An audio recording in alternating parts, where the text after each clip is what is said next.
Salut à tous, je suis ravi de vous retrouver aujourd'hui pour une nouvelle vidéo. J'ai souhaité aujourd'hui vous parler du parcours de flamme jumelle et de la source, du rôle de Dieu, de la source, de l'architecte, de papa, de nommez-le comme vous voulez. Moi j'aime bien l'appeler Dieu, je trouve que ça lui va bien. Et du coup j'ai souhaité vous parler de sa présence, de son interaction auprès de vous, messieurs, dames, les flammes jumelles. D'ailleurs, Dieu est là. J'ai cette chance d'être connecté en Dieu en direct sur YouTube et Dieu va vous parler par mon intermédiaire et va vous dire comment faire. Dieu a besoin de vous, c'est ce qu'il me dit. Dieu envoie des flammes jumelles sur Terre parce qu'il a besoin des flammes jumelles, parce que vous avez une interaction qui est hyper importante pour Dieu. Dans son plein divin, il a prévu une mission divine pour chacun de vous. Et vous avez un rôle d'exigence, un rôle de premier choix, qui fait que vous êtes des enfants privilégiés pour Dieu, parce qu'il a besoin de vous. Vous ne devez pas le décevoir, c'est ce qu'il me dit. Il est là. Vous ne le voyez pas? Bah alors, zut, ouvrez les yeux. Ouvrez le cœur, vous le découvrirez beaucoup plus. Ce qu'il souhaite vous dire, Dieu, par mon intermédiaire, par cette vidéo, c'est qu'il a besoin de vous. Parce qu'il vous aime, parce que vous êtes chouchou, et qu'il va vous privilégier, et que forcément, vous pourrez vous réunir à deux. Par contre, si vous ne faites pas ce qu'il faut, vous ne pourrez pas vous réunir, vous allez le freiner dans son plein divin, vous allez l'empêcher d'exaucer un petit peu ses vœux, et ce qu'il souhaite pour la Terre, pour nous, hommes et femmes. Du coup, il va falloir vous grouiller un petit peu, parce que certains d'entre vous êtes en retard. Bah ouais. Attention foudre karmique, attention retard, parce que Dieu pourrait devenir un petit peu plus virulent, et vous poussez par le derrière en disant bah, dépêche-toi parce que t'as la traîne et regarde ton jumeau parce qu'il est en train de rien foutre et il faudrait peut-être le réveiller un petit peu ton jumeau là et reprendre le contrôle de ta vie, reprendre le contrôle de l'autre et manifeste-lui certaines choses. Attention à bien faire pour être récompensé, pour te réunir à l'autre et ne sois pas en retard parce que j'ai besoin de toi. C'est ce que Dieu me dit. Bah non, je déconne. Bah ouais. Non? Vous me prenez au sérieux là? C'est pas quelque chose que vous avez déjà entendu ça? Bah, sous cette forme, j'exagère un petit peu, j'ironise, on est d'accord. Vous n'avez jamais entendu ce genre de discours par des médiums, des thérapeutes, des énergéticiens, je sais pas quoi, qui canalisent directement la source en direct sur YouTube? Je trouve ça phénoménal. Je suis incapable de le faire, c'est une grosse parodie que je suis en train de faire. Pourquoi la source, Dieu, choisit pas de passer au journal de 20h pour faire passer ses messages? Pourquoi choisir un petit médium, ou une petite médium, ou un grand médium, une grande médium, pour passer ses messages sur YouTube et parler uniquement aux flammes jumelles? Je trouve ça dommage, moi. Autant que tout le monde découvre la source, son vrai visage, et entende ses messages. Bah ouais, alors. Ce qui est très intéressant dans cette parodie que je viens de faire, que je trouve... je vais m'abstenir de ce que je pense de ce genre de personnes qui vont canaliser la source en direct. Je dis pas que c'est pas possible. Moi, ça me parle pas, il n'y a pas d'écho. Ce qui me gêne là-dedans, c'est les messages qui sont donnés. C'est pas le fait que la personne canalise Dieu en direct, parce qu'en soi, ça va la légitimer beaucoup plus que de canaliser un guide, de canaliser un archange ou je ne sais qui. Pourquoi les messages des guides seraient moins bien que ceux des archanges, que ceux de Jésus, des maîtres ascensionnés ou de Dieu? Apparemment, il y a une guidance qui vient du ciel, et pas d'ailleurs, au-delà. La guidance reste une guidance, et Dieu aura les mêmes mots, les mêmes gestes, la même attitude qu'un guide de lumière, qu'un archange ou un maître ascensionné, je pense. Du coup, peut-être que ceux qui parlent au nom de Dieu, c'est peut-être quelque part pour légitimer ce qu'ils vont dire un peu plus qu'un guide de lumière. Et là où ça me gêne, c'est que moi j'ai l'impression qu'on va sous-estimer l'importance des guides et les messages des guides. Mais c'est très personnel, c'est un petit peu la compréhension que j'ai du message des autres. Quand vous les regardez, ces personnes, quand vous les écoutez, faites appel à votre discernement. Et au-delà de ce que la personne affirme, qu'est-ce que vous percevez dans le message? Est-ce que vous percevez vraiment une essence divine et la présence de Dieu ou la présence d'une haute entité de lumière, quelle qu'elle soit? Parce que pour moi, ils ont tous un message commun. Est-ce qu'il n'y aura pas plutôt de l'ego derrière certaines choses, ou un discours biblique ou dogmatique ou religieux ou quelque chose comme ça? Je vous invite à regarder ma vidéo sur la peur de se tromper et peut-être découvrir un petit peu ce qui se cache derrière certains dogmes, certaines fausses croyances que véhicule la religion, que Dieu pourrait nous punir, que Dieu pourrait porter un jugement sur ses enfants et que Dieu pourrait faire différence entre ses enfants, certaines différences entre ses enfants. Flamme jumelle ou pas, Dieu aime tous ses enfants de la même manière, n'attend rien de ses enfants, quel qu'il soit, quel que soit le rôle qu'ils jouent sur Terre, quel que soit le rôle que vous ayez décidé d'endosser sur Terre, Dieu aimera tout le monde de la même manière. Il ne fait pas de distinction. L'amour inconditionnel, c'est Dieu. Dieu est amour inconditionnel et il crée tout par amour inconditionnel. Dans cet amour inconditionnel, pour vibrer, pour être comme la source, comme nos guides, comme les anges, comme les maîtres ascensionnés, il faut vibrer l'amour inconditionnel. Et l'amour inconditionnel, dans son état le plus pur, il y a toujours une absence de jugement. À partir du moment où on entend un guide ou un dieu porter des jugements de valeur sur ce que vous faites, vous êtes en retard ou c'est mal ce que vous faites, on n'est plus relié à la source. Parce qu'il y a un jugement de valeur et il y a un côté puni. C'est mal ce que tu as fait, je vais te punir, et en plus tu es en retard, tu es en train de péter tous mes plans. C'est pas Dieu ça. L'amour inconditionnel, il nécessite l'absence de jugement. Dieu, toutes les hautes entités de lumière ont toujours des messages d'amour et d'humour où il n'y a jamais, jamais, au grand jamais, des messages négatifs sur vos comportements, en train de vous dire que vous êtes en retard ou vous avez mal fait et qu'on va vous punir derrière. Dieu n'est pas un Dieu vengeur ou punisseur. Il n'y a pas de châtiment divin, il n'y a pas de paradis et d'enfer. Il n'est pas comme ça. Donc tous les discours, certaines personnes prétendent être reliées à la source et vous parlent de retard, de foudre karmique, qui fait que si vous ne faites pas ce qu'on vous dit, vous allez vous retrouver SDF dans une famille, et ça c'est du vécu, c'est pour ça que je parle toujours de cette anecdote dans mes vidéos. Il n'y a pas de divinité là-dedans, c'est pas possible. Comme je ne suis pas relié à la source, moi j'ai pris des notes et je vais vous lire la dictée qu'on m'a faite, ou la dictée de mon mental, peu importe, chacun interviendra comme il le souhaite et comprendra ce qu'il souhaite. Mes vidéos, je ne les fais pas pour moi, je les fais pour vous. Je me fiche que vous adhériez à mon discours. Je ne suis pas là pour vous convaincre de quoi que ce soit, je suis là pour vous partager mes connaissances, mon vécu, ma compréhension, mais je ne suis pas là pour la vous imposer. Donc vous adhérez à ce que je dis, c'est parfait. Vous adhérez pas, c'est parfait aussi. Je me fiche véritablement de ce que vous pensez de moi. Je ne suis pas là pour me faire détester. Pour ceux qui me suivent, vous le savez. Je n'ai pas la langue dans ma poche, la complaisance, c'est pas pour moi. Voilà, je ne suis pas un ange, il y a des choses qui m'hérissent, surtout lorsque je vous ai en consultation et que je ramasse à la petite cuillère certains d'entre vous parce que vous êtes passés dans les bras, pour pas dire autre chose, de certains de mes confrères, de mes consoeurs, hautes pseudo-thérapeutes qui vous racontent n'importe quoi et vous arrivez avec le moral dans les chaussettes. Maintenant, tout est juste, il y a forcément un travail qui s'est fait et qui continue de se faire, et si vous avez été voir ces personnes, c'est que vous deviez les voir, et si ces personnes sont sur YouTube, c'est qu'elles ont une place et qu'elles ont des messages à passer que certains d'entre vous devaient entendre. Tout est juste. Maintenant, il faut faire la part des choses. Les êtres spirituels, messieurs, dames, les artisans de lumière, l'une des premières choses que vous allez découvrir, ou que je vous invite à découvrir, c'est que le temps n'existe pas. On sait ça, que sur Terre, le temps est linéaire, mais de l'autre côté, il est éternel ce temps. Il y a une temporalité qui est différente sur Terre et dans l'astral, puisque le temps n'existe pas. Pensez vraiment que Dieu va vous dire que vous êtes en retard? Est-ce qu'il n'y aurait pas une contradiction? Puisque le temps n'existe pas de l'autre côté, Dieu et vos guides ne peuvent pas vous dire que vous êtes en retard. Non? Est-ce qu'il n'y a pas une logique là? Faites appel au discernement. Donc tout ce qui est retard, jugement de valeur sur ce que vous faites, ça ne peut pas venir d'un Dieu. Le temps n'est pas une chronologie, c'est une construction et une maturation. C'est une gestation qui vous permet d'être, pas de faire. Dieu se fiche de ce que vous faites. Ce qui est important pour Dieu, c'est ce que vous êtes. Vous pouvez faire tout ce que vous voulez à partir du moment où vous êtes heureux. C'est la seule chose que Dieu prévoit pour vous, c'est que vous soyez heureux.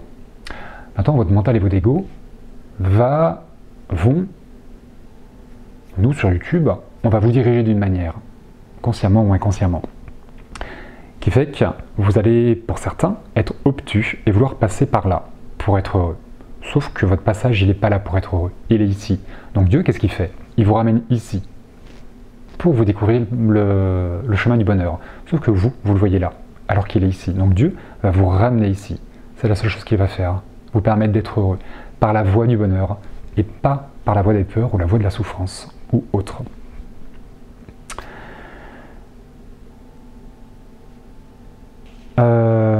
Je vous invite également à ne pas vous identifier à votre souffrance et que toute la souffrance que vous vivez dans le parcours de flamme jumelle ne vient pas de l'autre, ne vient pas du parcours, mais vient de vous et de la manière dont vous vivez les choses. Tant que vous souffrez, c'est que vous ne comprenez pas ce que vous vivez. Et j'insiste, c'est pas l'autre qui vous fait souffrir, c'est pas ce lien, c'est pas ce parcours, c'est vous dans la manière dont vous vivez les choses et le fait que vous ne compreniez pas ce que vous êtes en train de vivre. C'est pour ça qu'il faut ramener toutes les choses à vous pour identifier et comprendre ce que vous êtes en train de vivre. Après le moment où vous comprenez ce qu'on est en train de vivre, il n'y a plus de souffrance. La souffrance vient toucher une blessure, une peur, un doute ou je ne sais quoi. Un manque de confiance, le temps va épuiser parce qu'il fait travailler dans cette gestation. Mais vous ne souffrez pas vous souffrir, vous souffrez parce que vous ne comprenez pas ce que vous êtes en train de guérir. À partir du moment où vous comprenez et vous identifiez que vous guérissez quelque chose, la souffrance prendra une forme différente. Elle sera toujours présente, mais vous l'accueillerez différemment. Et vous serez un petit peu plus à même, je trouve, de la transformer, de la transmuter. Ne attachez pas non plus au résultat de ce parcours, qui n'est pas la réunion, mais qui est la fusion et le bien-être, l'amour à deux. Ce qui est important, c'est pas d'être à deux. C'est pour ça que la réunion en soi, elle est importante, mais c'est pas une finalité, parce que très unis, si vous n'êtes pas heureux, ça sert à rien. La réunion, à deux, où on est heureux, où on a guéri la blessure originelle, permet la fusion. C'est ça qui est important. Et ensuite, le chemin continue. Donc ne mettez pas une attente et un but à ce chemin, ce n'est de travailler sur vous, à votre propre bonheur. Sinon, vous allez rentrer dans une quête et vous allez déterminer un chemin et vous allez faire un focus sur votre parcours. Du coup, vous allez vouloir créer la réunion alors que ce ne sera pas le moment. Je vous rappelle qu'on est deux dans ce parcours et qu'il faut que les deux soient prêts au même moment pour que la réunion puisse se faire. Ça ne sert à rien d'aller plus vite. Je vous invite également à comprendre que l'autre ne sera jamais comme vous le souhaitez. L'autre n'est pas votre double, il est votre complément. C'est pour ça qu'on a du mal à comprendre le comportement de l'autre, parce qu'il est tout sauf vous. Mais il est différent pour vous permettre d'être. Et vous êtes la personne que vous êtes pour lui permettre d'être celui ou celle qu'il doit être et qu'il est. Donc l'autre ne sera jamais comme vous le souhaitez. Ça ne sert à rien de vouloir le modifier, ça ne sert à rien.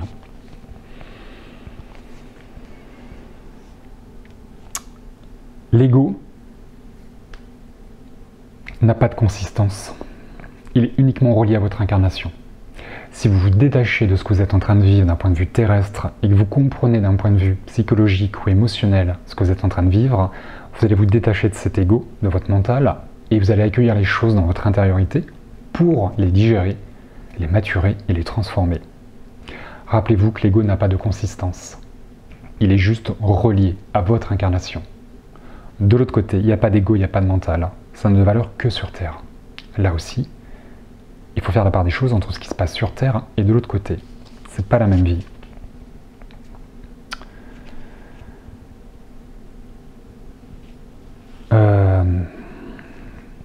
Cet amour inconditionnel, cette absence de jugement, passera toujours par vous. L'une sur laquelle on s'accorde tous, je crois, sur YouTube et ailleurs, pour ceux qui parlent du parcours de flamme jumelle, c'est de travailler sur soi, la complétude, le contentement, le lâcher-prise, les blessures, la guérison, tout ça, on est d'accord, et de vibrer l'amour inconditionnel de soi. Ça commencera toujours par soi, dans une certaine légitimité. Je m'aime d'un amour inconditionnel, je serai donc capable de t'aimer, d'aimer l'autre, d'un amour inconditionnel. Je vais le manifester sur moi pour te le montrer et te l'offrir. Du coup, l'amour inconditionnel, rappelez-vous qu'il commencera toujours par l'absence de jugement. Donc inutile de qualifier ou de quantifier votre travail ou votre parcours, à vous dire vous êtes prêt ou pas prêt, que vous soyez en début ou en fin de parcours, parce que là vous êtes toujours en train de qualifier, de quantifier votre travail, je trouve. Et vous pourriez peut-être penser que vous êtes en retard, que vous avancez vite, que vous avancez bien, ou autre, peu importe. Quel est l'intérêt de juger ce que vous faites, si ce n'est de vous valoriser, de vous dévaloriser, et là aussi il y a une manifestation de l'ego, je trouve, toujours. Commencez par arrêter de vous juger et apprécier qui vous êtes avant de vouloir devenir quelqu'un d'autre. Sachez accueillir la nouvelle personne que vous êtes, comprendre que tous les efforts que vous faites ne sont pas vains et récolter les bénéfices de votre parcours et de vos changements. Ça va équilibrer un petit peu dans vos difficultés, dans vos souffrances, d'accueillir les bienfaits de tout ça. Et vous avez tendance à vouloir cheminer, et je vous encourage à le faire, mais à oublier que dans ces étapes successives, vous avez des choses à ramasser, à mettre dans votre sac à dos, dans votre petit cœur, pour comprendre que tout va bien. C'est pas parce que les choses ne sont pas là que tout va mal et que vous êtes en retard et qu'on va essayer de s'en foutre karmique. Bah non, ça sert à rien.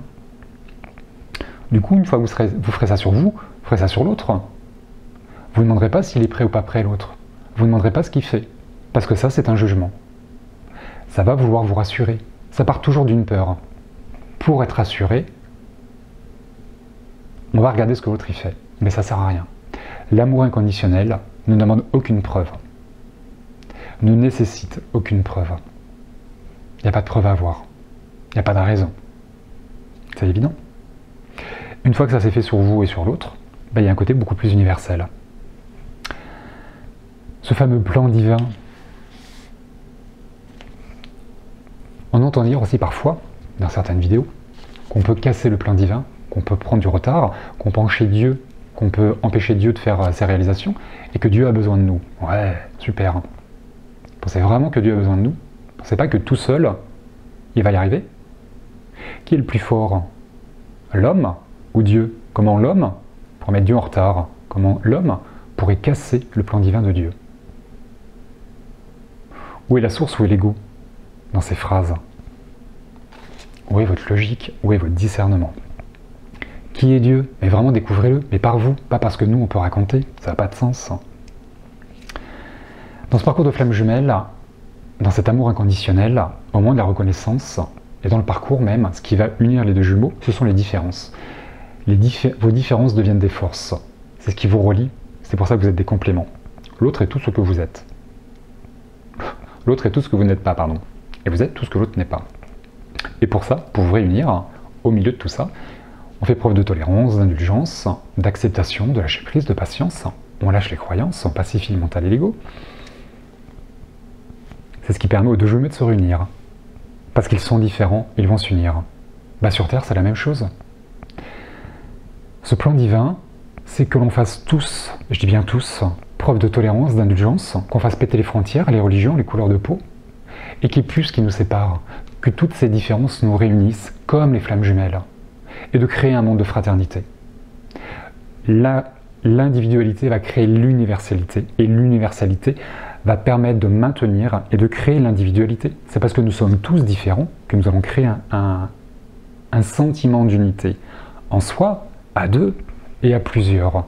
Est-ce que ce ne serait pas plutôt ça le plan divin? Et là, je vous renvoie sur ma vidéo précédente, je ne sais plus quand, sur la mission des flammes jumelles. Quelle est notre mission à tous, flammes jumelles ou pas, si c'est de créer un monde de fraternité et d'unité? Ce plan divin, Dieu vous aide tous, mais pas à faire quelque chose, à être pleinement vous-même, à guérir vos blessures, à être heureux. Et ensuite à être heureux à deux. C'est tout ce qui lui importe. C'est ce qu'il me dit. C'est ce qu'il me raconte tous les soirs pour m'aider à m'endormir et tous les matins pour m'aider à me lever. Bah ouais.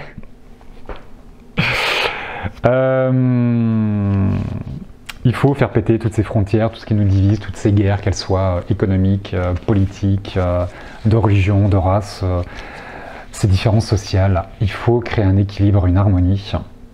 Comme il y a de l'autre côté, que le ciel vienne sur la terre, que ton règne vienne sur terre comme au ciel. Qu'est-ce que ça veut dire tout ça?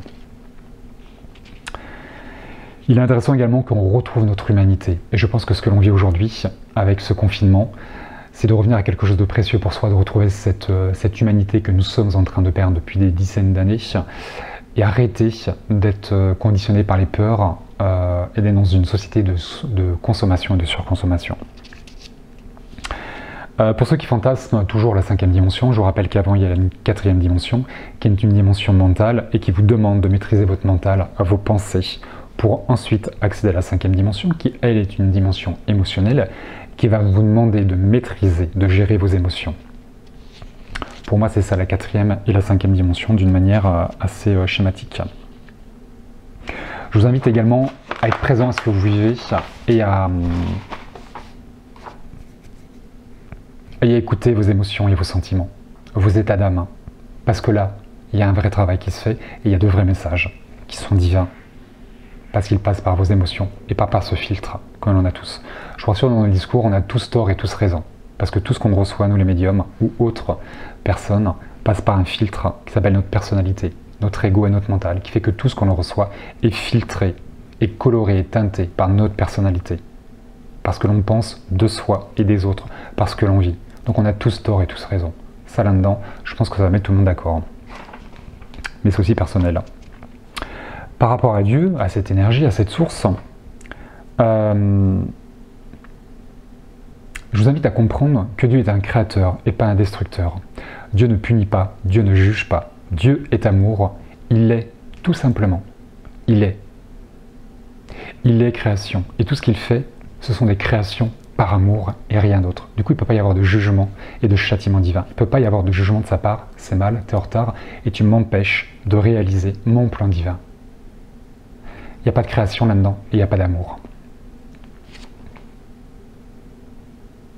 Et je pense qu'il fait magnifiquement son travail, hein, et qu'il n'a pas vraiment besoin de nous. Dans une certaine mesure, il a besoin de nous, pour le représenter, pour l'incarner, pour déposer les énergies, pour rayonner, pour vibrer quelque chose de divin qui le ressemble. Pas que nous sommes fait à son image. Je ne pense pas que ce soit une image physique, terrestre, mais plus dans cet état d'amour et cet état de création, et pas de domination ou de perversion, ou de critique, de jugement, de condamnation.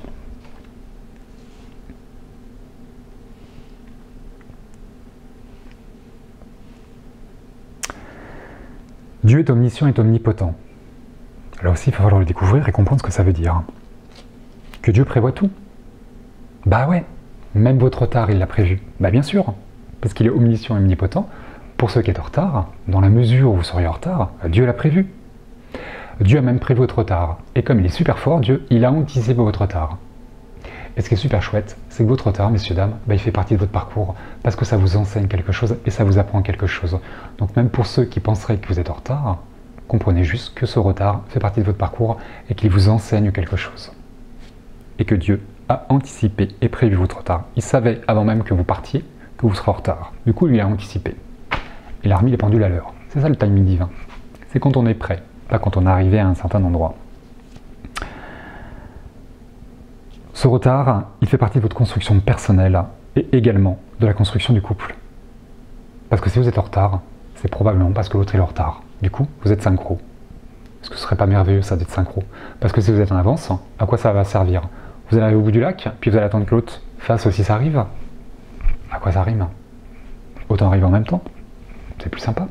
On prend son temps.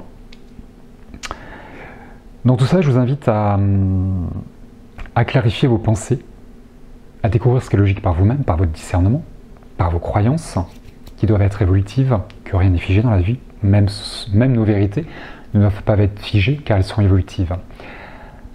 À 5 ans et à 40 ans, vous n'êtes pas les mêmes personnes. Et dans 40 ans, vous ne serez pas non plus les mêmes personnes. Il y a 2000 ans, l'humanité était différente, et il y a 1 million d'années, et il y a 50 millions d'années, c'était encore différent. Heureusement que nous évoluons tous. Et aujourd'hui, dans sa propre incarnation, nous devons évoluer dans nos croyances, dans nos peurs, dans nos doutes et dans nos vérités. Ceux qui sont figés dans des cases n'évoluent pas. Ceux qui sont figés dans leur vérité, dans leurs croyances, n'évoluent pas. Je vous invite à faire péter les barrières et les frontières également de vos vérités dans vos cases pour évoluer. C'est important.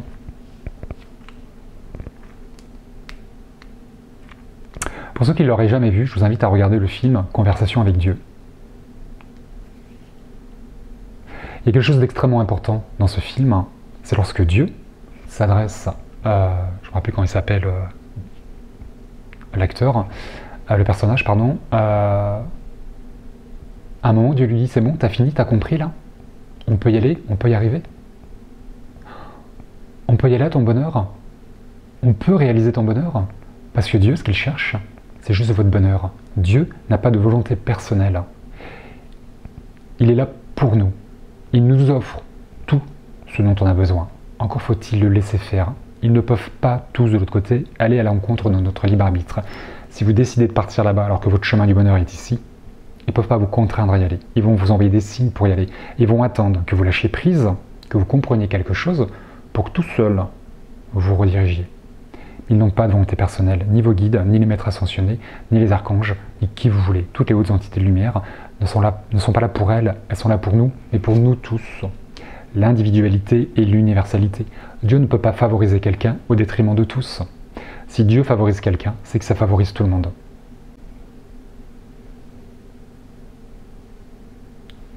Je trouve ça tellement évident, mais c'est ma logique. C'est ma petite tête qui est comme ça.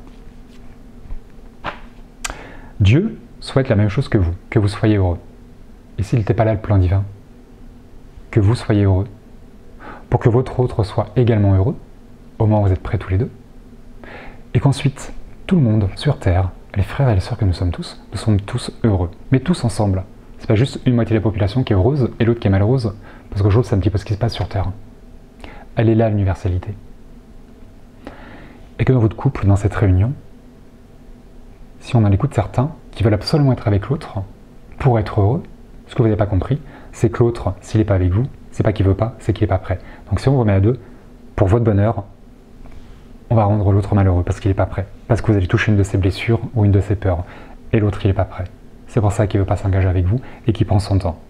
Parce que l'autre est beaucoup plus sage, beaucoup plus patient que certains d'entre vous. Et que l'autre sait des choses que vous ne savez pas. Tout comme vous savez des choses qu'il ne sait pas. Alors si on retrouve les différences qui deviennent des forces, c'est une complémentarité. Donc avant de vouloir être heureux avec l'autre, soyez heureux seul. L'autre sera heureux seul et vous serez heureux ensemble. Dieu ne vous mettra pas avec l'autre pour que vous soyez heureux et que l'autre soit malheureux. Ça ne marchera pas. Il pense à tout le monde, Dieu. Nous sommes tous ses enfants. Il ne fait pas de distinction. Il guide tout le monde de la même manière. Que vous soyez médium ou je sais pas qui. Alors je sais pas qui. Que vous soyez médium, que vous soyez connecté ou pas connecté, on va parler comme ça, on va le dire comme ça. Que vous soyez connecté ou pas connecté, Dieu vous nous offrira à tous la même guidance et de la même manière.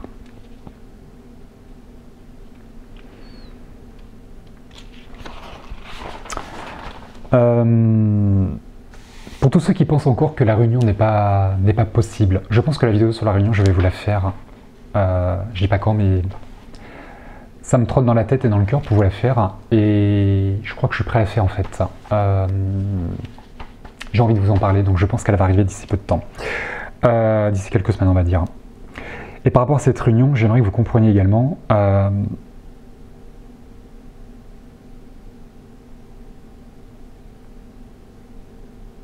que ce qui est possible aujourd'hui n'est pas déterminé par votre passé, mais par votre présent. Parce qu'il y a des choses qui n'étaient pas possibles avant. Mais aujourd'hui, c'est accessible. Donc ne laissez pas vos pensées, ce que vous pensez de ce parcours, ou ce que nous, on véhicule, déterminer ce qui est possible pour vous ou pas. Ce ne sont pas vos pensées qui vont relier au passé, qui vont déterminer votre parcours, mais bien votre présent, car on évolue tous. Il y a 20 ans, il y a 5 ans, il y a 1 an, vous n'étiez pas les mêmes hommes et les mêmes femmes. Ramenez tout dans le présent pour savoir ce qui est possible ou pas possible. Et ce qui n'est pas aujourd'hui possible ne signifie pas que ça ne le sera pas bientôt. Ce qui n'était pas possible hier peut être possible aujourd'hui et le sera très certainement demain. Et la réunion, c'est exactement ça, je trouve. Comment vous réunir à l'autre si vous n'y croyez pas? Là aussi, c'est pas possible. On ne peut pas se réunir à quelqu'un si on n'y croit pas. On ne peut pas se réunir à l'autre si on ne l'aime pas. Et on peut pas se réunir à l'autre et être heureux avec l'autre si on ne s'aime pas et si on n'est pas heureux avec soi-même. Pour être bien avec quelqu'un d'autre, je pense intimement persuadé qu'il faut être heureux avec soi. Là aussi, on trouve une certaine légitimité. Certains d'entre vous, vous construisez des murs dans vos protections, par vos blessures, par vos peurs, par vos doutes. Vous construisez des murs par le contrôle, par un manque de lâcher prise qui empêche l'autre de venir. Et d'ailleurs, l'autre il ne m'appelle pas, il vient pas me voir. Ben ouais, mais par votre attitude, vous érigez des murs qui l'empêchent de venir. On n'a aucune raison de se protéger de l'autre. L'autre ne vous blessera jamais, l'autre ne vous trahira jamais. Ça appartient aux âmes sœurs, ça va pas au parcours de flammes jumelles. Donc, dans ce parcours, tôt ou tard, on lève les protections, parce qu'on a compris nos peurs et on a guéri nos blessures. Du coup, il n'y a plus de protection à avoir par rapport à l'autre. Et tant qu'il y a des peurs, tant qu'il y a des blessures, tant qu'il y a des protections, vous érigez des murs qui empêchent l'autre de venir. J'en suis intimement persuadé.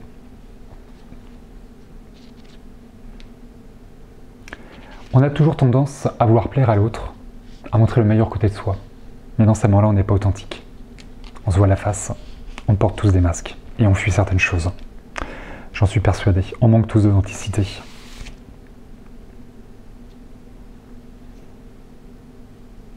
Pour ceux qui pensent que la réunion n'est pas possible sur Terre, une fois de plus, quelle est la logique de s'incarner sur Terre si ce n'est pour vivre les choses sur Terre? C'est le principe même dans l'incarnation, de s'incarner pour incarner quelque chose sur Terre, et pas de l'autre côté, sinon on resterait de l'autre côté. Qu'est-ce que vous êtes prêt à faire? Quel risque êtes-vous prêt à prendre par amour pour l'autre? C'est juste parce qu'un jour, on vous dit qu'il va revenir, que vous allez l'aimer? Ou vous l'aimez parce que vous l'aimez profondément? C'est parce qu'on vous dit qu'il est flamme jumelle que vous allez l'aimer? Et si c'est votre âme sœur, vous l'aimez plus? S'il ne revient pas, vous l'aimez plus? Vous l'aimez en fait juste pour être avec lui, dans l'hypothèse, dans l'espoir qu'il revienne. C'est ça l'amour pour vous? C'est bizarre comme forme d'amour. Est-ce que c'est pas un amour qui est conditionné par quelque chose, dans l'attente de quelque chose? Je sais pas. Quelle est la plus belle... Oh mon Dieu. Quelle est la plus belle preuve d'amour, si ce n'est d'aimer quelqu'un sans qu'il soit présent, sans rien lui demander?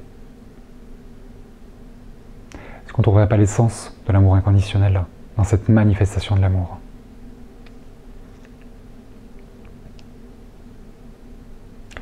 L'amour inconditionnel ne nécessite aucune preuve, aucune présence, aucun mot. Le silence et l'absence de l'autre va vous permettre de vous tourner vers vous et de découvrir quelque chose. Et que l'autre, lorsqu'il fait ou qu'il dit quelque chose qui vient vous titiller à l'intérieur, ne portez pas votre attention sur ce qu'il dit ou sur ce qu'il fait, mais sur ce qu'il touche à l'intérieur de vous, par son absence, par sa présence, par ses mots, par ses silences. Il vient toucher quelque chose en vous, il vient réveiller quelque chose à vous. Donc il ne faut pas porter votre attention sur ce qu'il dit ou sur ce qu'il fait, mais sur ce qui est touché à l'intérieur, votre blessure, votre peur, votre doute, votre crainte. Il est là le travail sur soi. L'autre vient réveiller quelque chose. Donc on se fiche de ce qu'il fait, ce qu'il dit. Ce qui est important, c'est ce qu'il vient toucher à l'intérieur de vous et dans quel état ça vous met. Vos émotions, vos sentiments, vos pensées aussi, pourquoi pas. Qu'est-ce qui est touché à l'intérieur de vous? Identifiez tout ça, le travail sur soi et pas sur l'autre. Et pour terminer, j'ai envie de vous demander, dans tout ça, pourquoi vous faites tout ça? Et qu'est-ce que vous avez de quoi vous avez peur dans tout ça là, dans tout ce qu'on voit et ce qu'on entend sur YouTube, dans tout ce que vous vivez, dans tout ce que vous pensez? Qu'est-ce qui vous fait le plus peur? De quoi avez-vous peur? Pourquoi vous faites tout ça?